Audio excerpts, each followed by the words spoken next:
Bonjour, ici Dorian. Dans cette vidéo, je vais vous parler de comment passer de la croyance au savoir. Alors, qu'est-ce que ça signifie? C'est vraiment il y a beaucoup de choses qu'on croit, vous savez, qu'on a entendu de l'extérieur et qu'on a admis parfois comme vraies dans notre vie, mais ce n'est pas le cas. Ça reste une croyance, ça reste des choses qu'on nous a dites et qu'on pense qui sont vraies, qu'on va appliquer dans notre vie. Et voilà, ça ne réussit pas toujours. Et l'idée, c'est voilà, comment passer de la croyance, c'est-à-dire quelque chose qui vient de l'extérieur, à quelque chose qu'on sait vraiment, qui est dans nos cellules, qui est intégré et qu'on peut vraiment appliquer à notre avantage.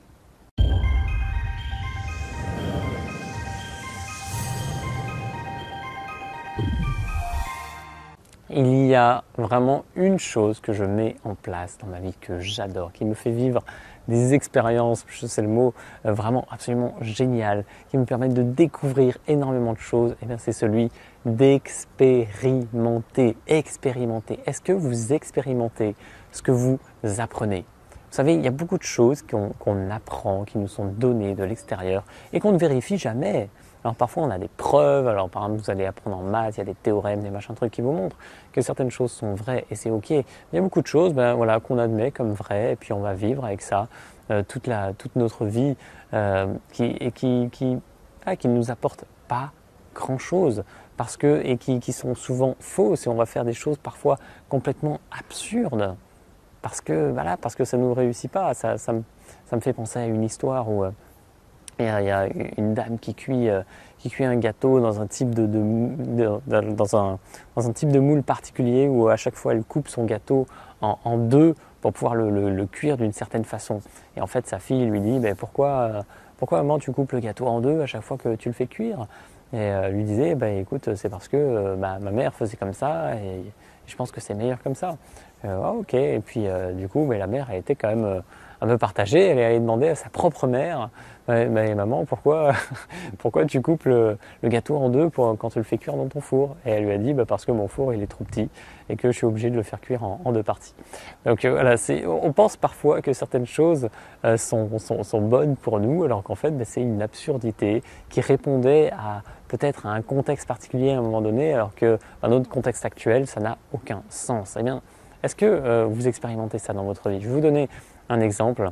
Je suis un passionné de nutrition. Voilà, je me suis vraiment passionné pour ça. Donc, j'ai lu plein de livres, je me suis renseigné auprès de plein d'experts, plein de philosophies différentes. Vous savez, le sans gluten, sans lait, le tout cru, la médecine chinoise, l'alimentation sur la médecine chinoise, enfin bon, tous ces trucs-là, voilà. J'ai testé plein de trucs et j'ai tellement testé qu'au bout d'un moment, je me suis rendu compte que les règles que nous donnaient certaines personnes étaient complètement utopiques ou illusoires ou qui n'avaient aucun sens et qui pouvaient avoir un sens pour certaines personnes dans un certain contexte. Mais ces personnes voulaient vous faire croire que ça s'appliquait dans tous les domaines. Eh bien, je pense alors que c'était complètement faux.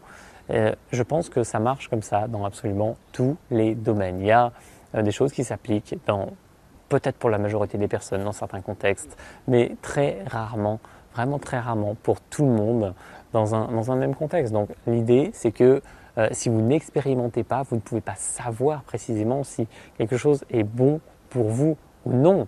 Et déjà, posez-vous la question, il y a certaines croyances que vous avez dans votre vie qui ne vous servent peut-être pas du tout et qui sont absurdes et qui vous maintiennent je sais pas, dans quelque chose qui ne vous convient pas et parce que vous avez admis comme vrai certaines choses dans votre vie alors que c'est nul, ça ne vous aide pas, ça n'est pas à votre avantage et vous devez absolument le changer.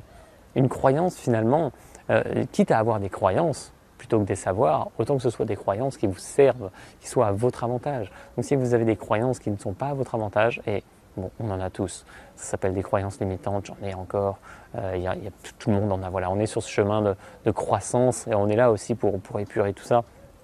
Mais l'idée c'est que si une croyance ne vous convient pas, faites en sorte de la changer. Et si vous la changez, eh bien, essayez faites en sorte d'expérimenter pour savoir ce qui est le mieux pour vous. Et essayez de trouver quelle serait la croyance qui qui correspondrait le mieux à vos besoins, à qui vous êtes vraiment. Et voilà, faites en sorte de l'intégrer par plein de façons différentes. On pourra y revenir dans d'autres vidéos. Les croyances, c'est un très grand sujet.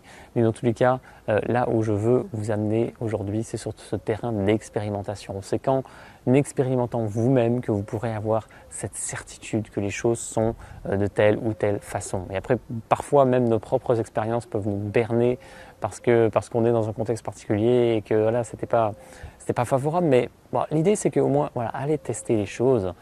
Et puis vous allez pouvoir vous dire si vous aimez, si vous n'aimez pas, si c'est pour vous, si c'est pas pour vous. Et ça, c'est absolument essentiel. Qui de nos jours vraiment teste toutes ces choses-là? Et moi, j'aime tester, j'aime expérimenter parce que moi, je sais derrière. Il y a des choses, des fois, je me dis, est-ce que je vais faire ça? Je dis, allez, je le fais, comme ça au moins je sais derrière. Ou je vais passer un peu de temps là-dessus, comme ça je saurai vraiment si ce que dit cette personne ou si cet exercice-là, il est bien. Ou, voilà. L'idée, c'est de vous faire votre propre opinion par rapport à tout ça. Expérimentez, vivez la vie à fond, expérimentez, faites plein de choses dans votre vie et je suis sûr que vous allez vous rendre compte qu'il y a plein de choses dans votre vie que vous pouvez épurer et d'autres que vous allez intégrer parce que ça résonne comme vrai en vous. Expérimentez, vivez la vie à fond et je vous souhaite une journée qui soit remplie de ces expériences qui vous remplissent de l'intérieur justement. Donc vivez la plus belle des journées avec ces magnifiques expériences. À bientôt.